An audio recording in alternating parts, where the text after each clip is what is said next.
O pala kami tumuloy ng aking pamilya.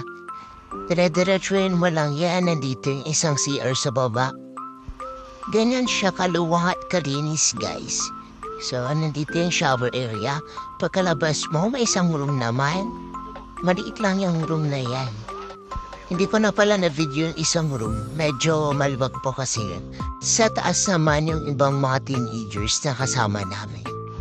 Maluwang din po yung room sa taas at may sarili silang CR. Ito rin pala yung niluto ni Boss Jan ng dinner namin. Kinabukasan, pumasyal lang kami sa SM.